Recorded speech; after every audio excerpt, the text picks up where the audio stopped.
If you're a connoisseur of film, aka massive movie fan, you love yourself a good award season. It's so rewarding to see so many movies nominated. Will our favorites be nominated? Will our favorites be shunned? What will actually happen? But when it comes to filmmakers, you might actually dread movie awards season, because if you're an independent filmmaker, if you've made mid-sized projects for your entire life, if you've made a passion project with millions of dollars, Jiminy Jillikers, you put your blood, sweat, and tears and a lot of other fluids on, in, and around that entire goddamn project, just repeatedly inserting your passion to the point it just exploded across the screen. And it wasn't IMAX, it was IWAX, and this got really goddamn weird. The whole point is, you just want your films to be recognized. You better recognize. I don't think I could sound more white if I tried. But award season, there's a veritable cornucopia, a 5-course dinner, a buffet. I think that's how it's pronounced. And if you want to get a Golden Globe, if you want to get your hands and various other appendages and everything, if you're that flexible and you just get it right in your orifices and and get those Golden Globes right there, then I guess you could do that. And if you win that, then good for you. But I would go for the more prestigious Nickelodeon Kids' Choice Awards. Like the blimp and getting slimed, getting more fluid all over your passion project. Maybe you want to go for the once prestigious MTV Movie Awards. Those were the days when MTV actually used to make good stuff. Yeah, Edith, we're supposed to be incognitus. I don't think MTV ever actually showed that show, but nevertheless, seems like a lifetime ago, when MTV used to actually make good stuff. But then you could get to the People's Choice Awards, and if the people smell what you're cooking, they will nominate you, and they will crown you. As the people are known to do, they will crown you, like Marie Antoinette. Maybe not that. But what else could you possibly win? Maybe a British Film Award. Maybe you could win a prestigious Saturn Award. What ring of Saturn? I don't goddamn know. Maybe you could hit the rings of Saturn or beat up a job guy and then have to communicate with a mop. Wrestling is weird. Wrestling has nothing to do with this. I'm still waiting for the Uranus Awards to be created, because that's when filmmakers will get very cheeky with each other. And I guess if you really, really, absolutely want to have an award to hang your hat on, literally, you can get an Oscar, I guess, if you're into that sort of thing. But who the fuck would want a goddamn Oscar? A little man that looks like he's holding his dick out. Yay, that's what I want to see. Imagine if Skeletor gave an Oscar speech or an award speech. How great would that be? But if every Tom, Dick, and Harry, if every award can be found in every nook and cranny, if every mother, if every stepmother, if every grandmother, if every great, there's another great in there, mother could make their own awards, could hand out awards like candy, hand it out to children and say, go back to your children, go back to your parents, fly, my pretties, fly, neat, they're your kids, you have to deal with this. Skeletor is back, babies. But if every award can just be created out of thin air, why can't I create mine? That's what I'm going to do. I'm John Redland with the first annual Real Honest Movie Awards list, and let me know what you would have nominated and chosen in the comments, please.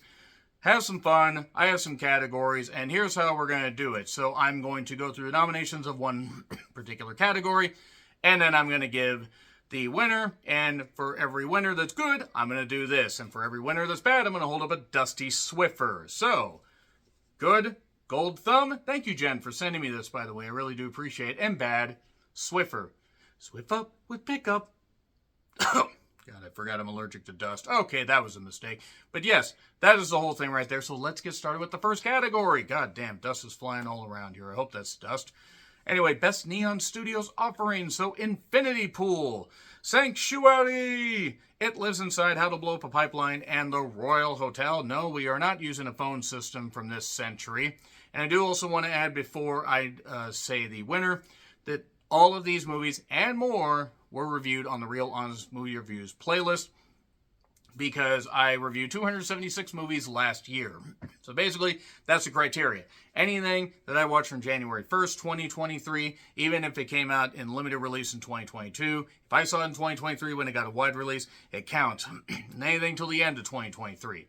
That counts. So anything that is up for Oscar consideration, Perfect Days, All of Us Strangers, Zone of Interest, stuff like that, that will be talked about when I do my end-of-year list for 2024.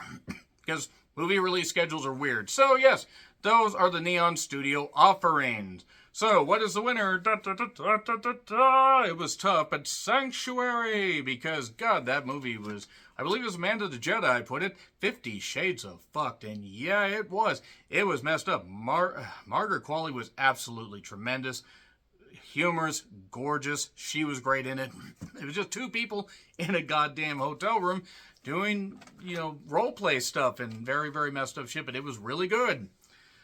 Best A24 offering, Beau is Afraid, Past Lives, Talk to Me, Dream Scenario, and Medusa Deluxe. Okay, A24 is my favorite studio, and Neon Studios is my second favorite studio. It's really like 1 and 1A. I'm sorry right there.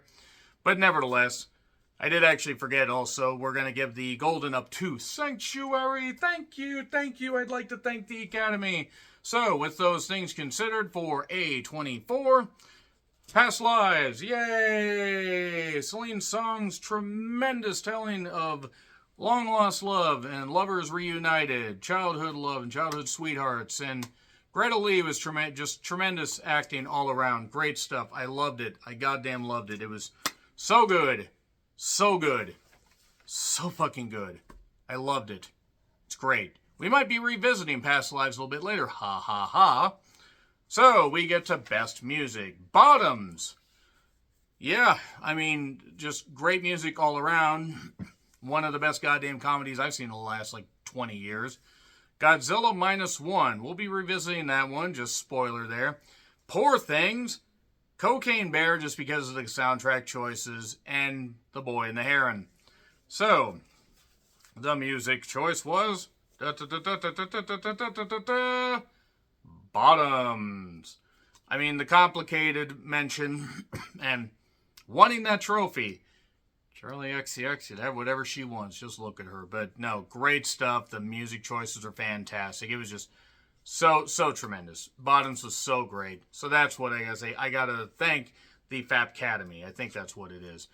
But there is one category that I did not, that I'm just going to honestly spoil right now, because I thought of my favorite lines of dialogue from various, movies all year.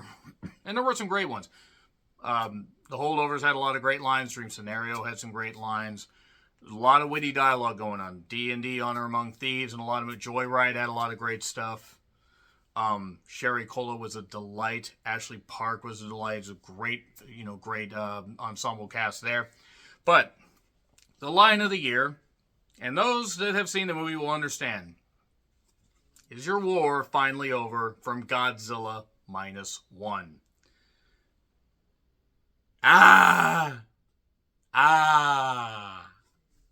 It hurt. It hurts so good. Come on, baby, make it hurt so good. No, that movie, I did not expect Godzilla -1 to touch me like it did. I need an adult, but no, it was great. And that line in particular was just, just the sealant that just captured perfectly how that movie pretty much is the best Godzilla movie ever, or at least damn close. So now we get to worst. We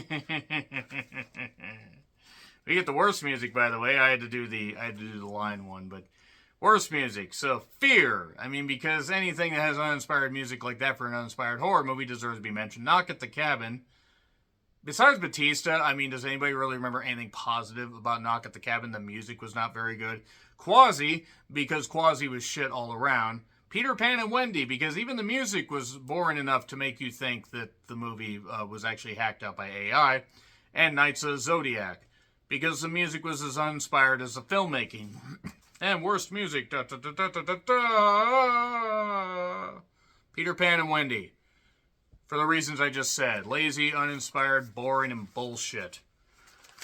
Most unnecessary horror. This is where we're going to bring out Mr. Swiffer again. So let's go through the nominees. So most unnecessary horror. Knock at the Cabin. Yeah, I'm sorry. I love Batista, but M. Night Shyamalan Ding Dong.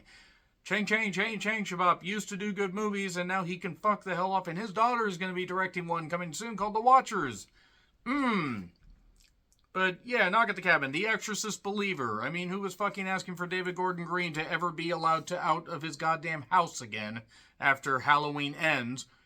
He should have ended his filmmaking career there.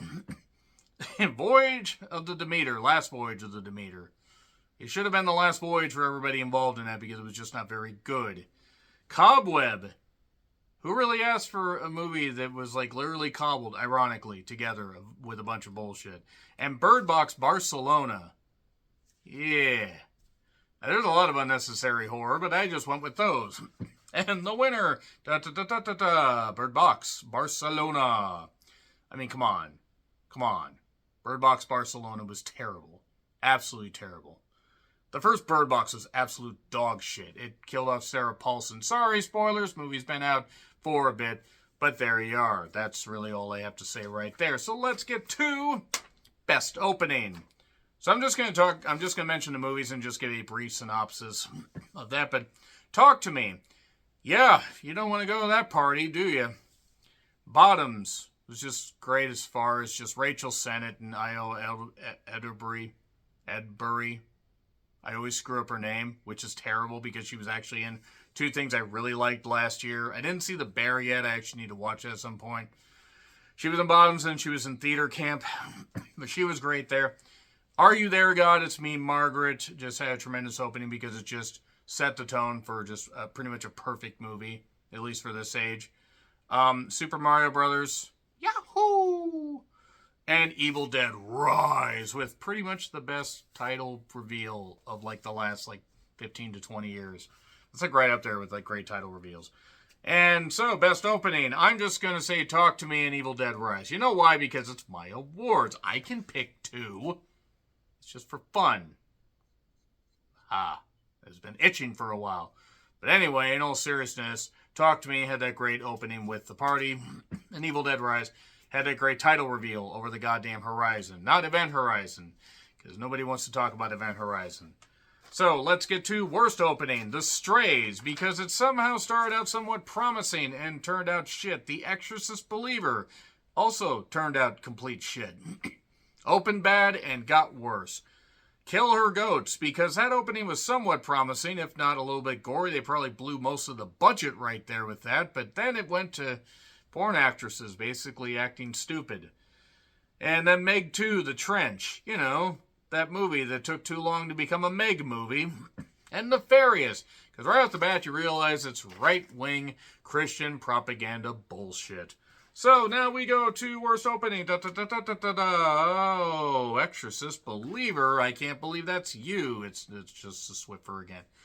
In all honesty, Exorcist Believer wins this because it's just terrible. It's objectively terrible. I don't know too many people that actually enjoyed that movie. If you enjoyed The Exorcist Believer, I mean, good. Good for you, I guess. Most overrated. Mind you, these are just my personal opinions. Some of these movies were revered by a lot of people. I'm going to tell you why they weren't. Oppenheimer, Killers of the Flower Moon, Scream 6, TMNT Mutant Mayhem, and The Iron Claw. And that's all I really have to say there because I went in depth with a lot of these. The Ninja Turtles movie just didn't click to me. Scream 6 really wasted a halfway decent opening with a lot of bullshit and a false start, and then it was offsides and just kept false starting its way back to the goddamn goal line and then got a safety. I don't know how football works, forgive me, but those are the nominees. And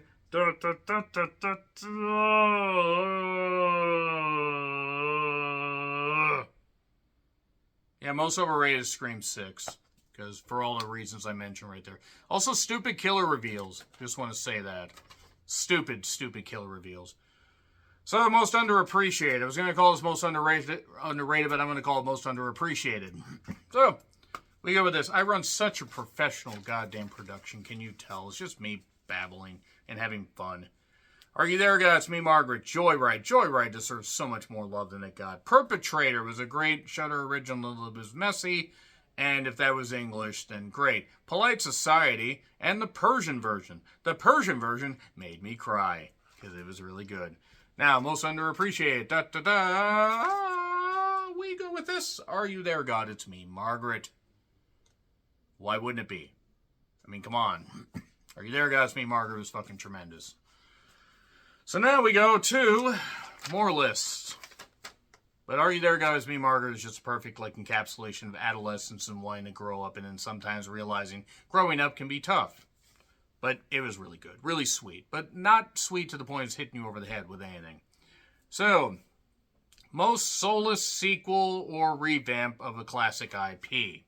That's wordy. I don't really fucking care. But Indiana Jones and the Dial of Destiny, The Little Mermaid, Scream 6, Children of the Corn, Peter Pan and Wendy, and The Exorcist Believer. You're starting to notice a trend here.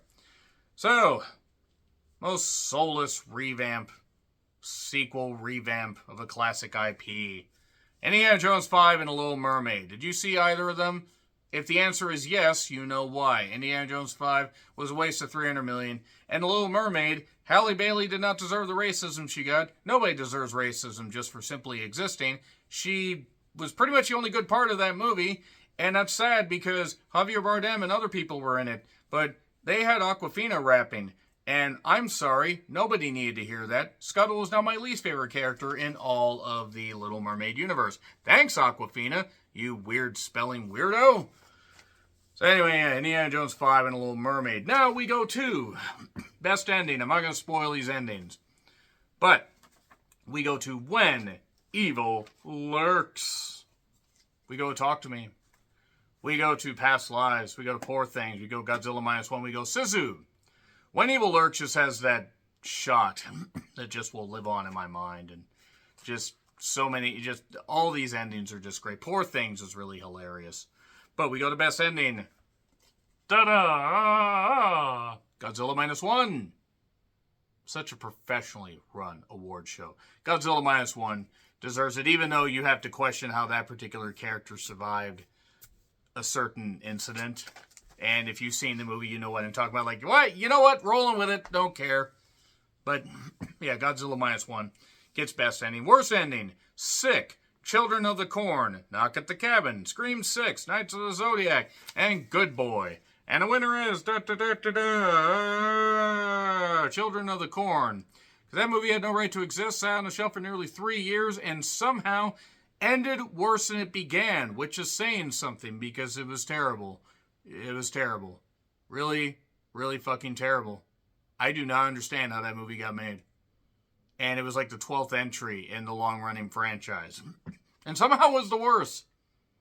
And there was a entry in there that I believe had 666 in there. Because they just dropped all pretense of even caring. Children of the Corn, worst ending. Best cast. Bottoms. Barbie. Joyride. The Holdovers. The Artifice Girl. Evil Dead Rising. Are You There? God's Me, Margaret. Bottoms was tremendous. Barbie had a huge ensemble cast. With some show-stealing performances. Glad to see Hari Nef in a big production again. Joyride was great. The Holdovers, Paul Giamatti, Dominic Sessa, Davine Ray Joseph. I totally screwed up her name. I'm sorry. She was great. The Artifice Girl, you had the director, writer, and I believe he was also, one of the main characters in it. That was great stuff. You had Evil Dead Rise, which was a great entry, pretty much bringing the Evil Dead franchise back from the dead after the 2013 version almost killed it. And Are You There, God's Me, Margaret talked about it plenty. So, we go with best cast. And bottoms. Rachel Sennett, Io. Marshawn Lynch was show stealing there. Great shit. Just great shit. I mean, just every character. I wish there had been more. I wish there had been another 20 minutes of that goddamn movie. If there's an unrated version, and I don't mean as far as nudity, I'm not saying I'd be opposed, but if they have more footage, I will buy that. I will buy that movie on Blu-ray at some point. But then we get to worst cast. The Devil Conspiracy, because I don't think anybody could speak any language that was found on this earth and nobody could act. Fear, same thing. Kill Her Goats, see the porn actress comment. Rebel Moon, Part 1, A Child of Fire. Five Nights at Freddy's, because it was dog shit. Wish, because the voice actors seemed like they really just were phoning it in. And The Exorcist Believer. Worst cast. I'm going to go down like that, and I'm going to present this. Because it's Rebel Moon Part 1, A Child of Fire.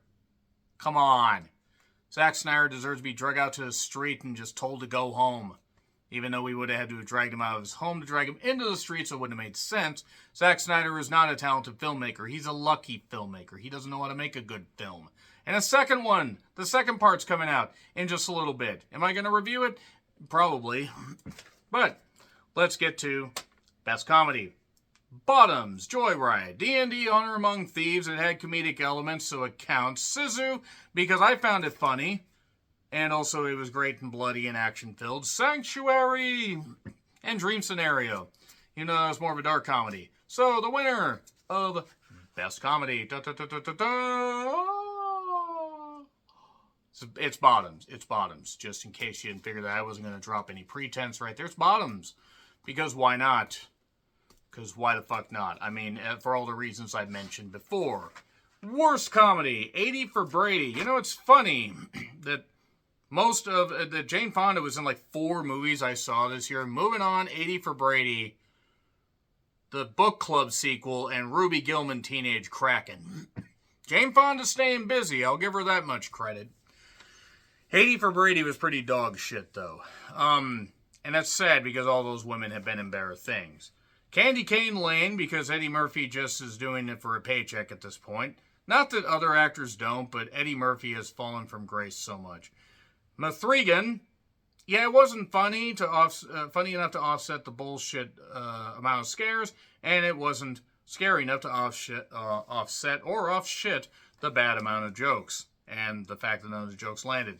Quasi, no hard feelings. Besides that beach scene, no hard feelings was shit. And TMNT Mutant Mayhem. And now for worst comedy. We see... It's Quasi. Because fucking Broken Lizard people deserve to be banned from making films ever again. Because I hated that movie. I hated every bit of it. They aren't funny. And they need to quit. Just fucking quit and go do something else.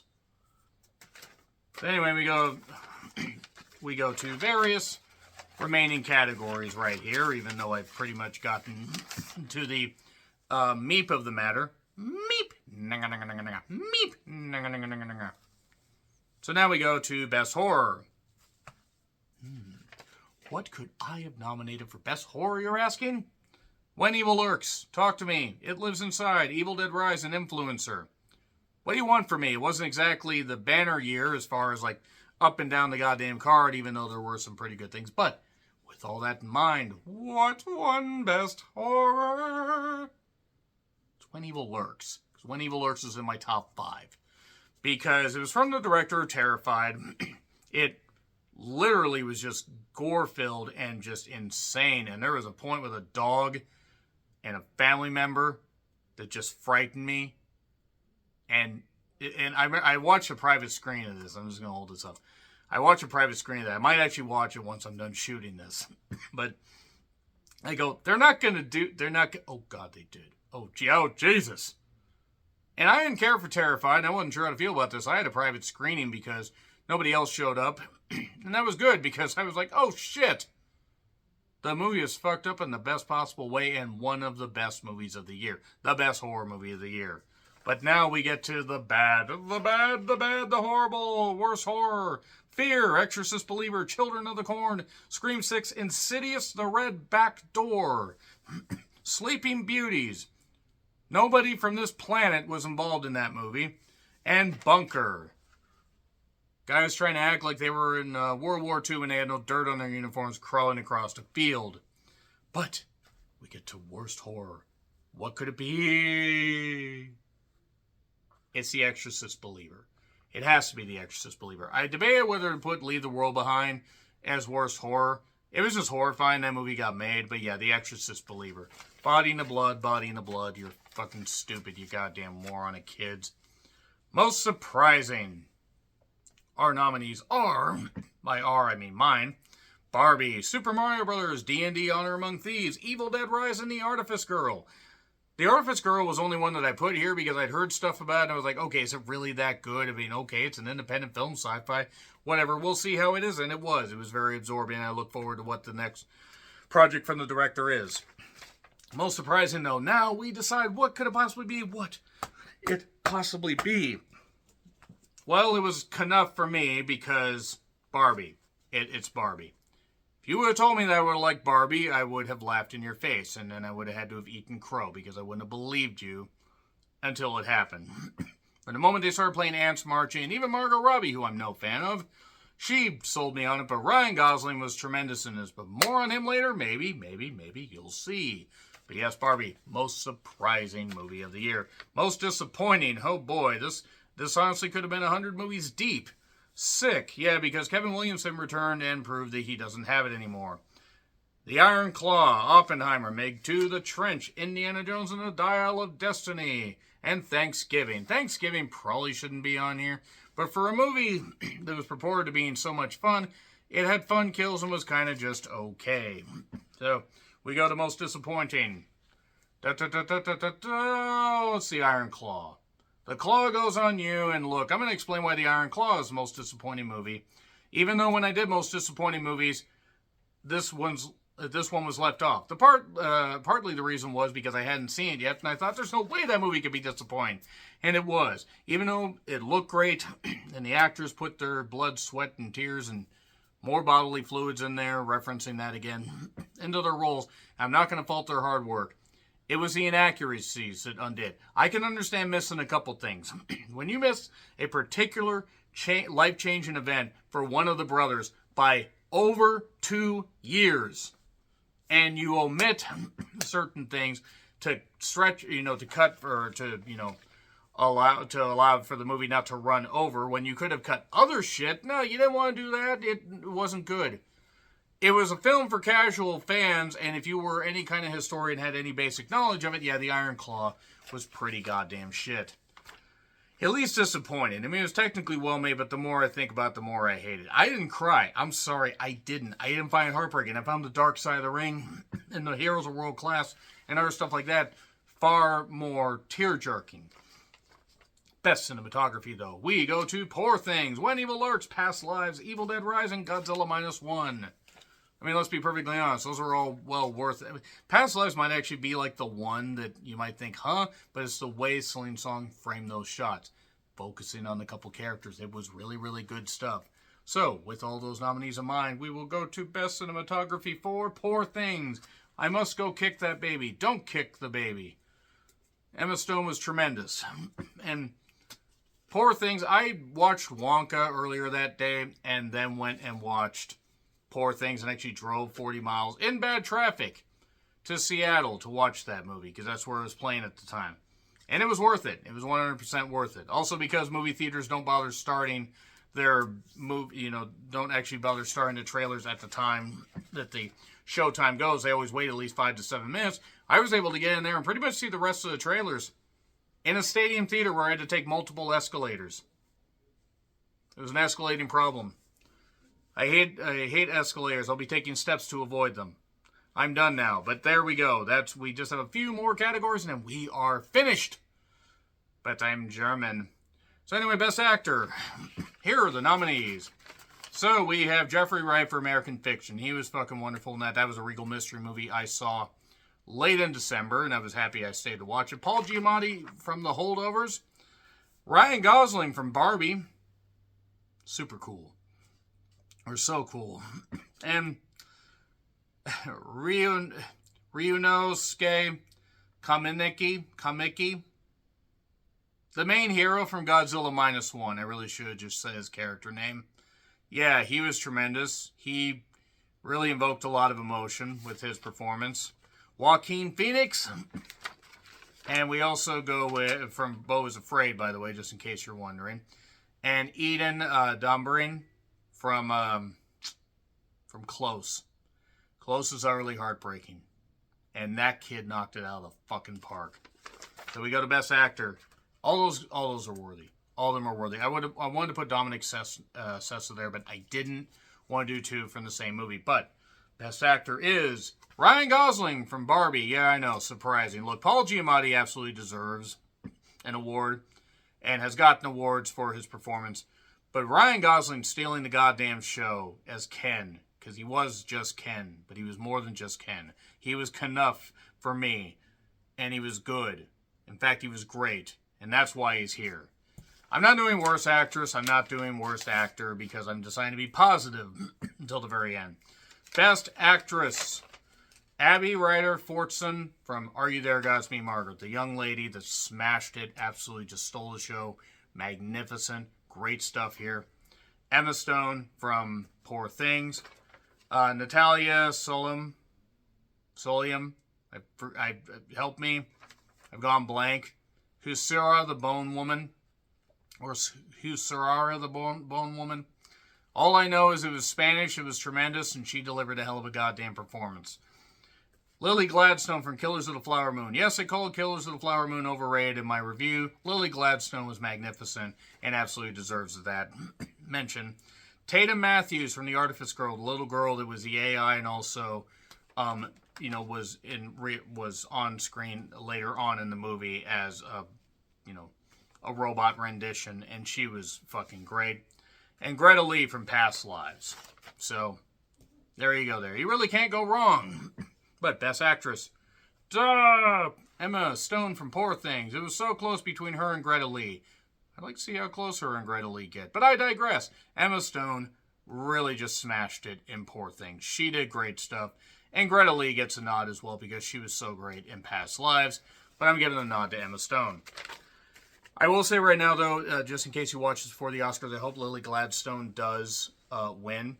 Just because, even though I love the other nominees, at least the ones I've seen, Lily Gladstone was a standout in that movie. Best Picture. Past Lives, Bottoms, When Evil Lurks, Godzilla -1, Barbie, 1001, which deserves that. Close, Poor Things, Of an Age. So now we go to Best Picture. Here we go. Drum roll, please. Okay, I can't really do a drum roll on a notepad.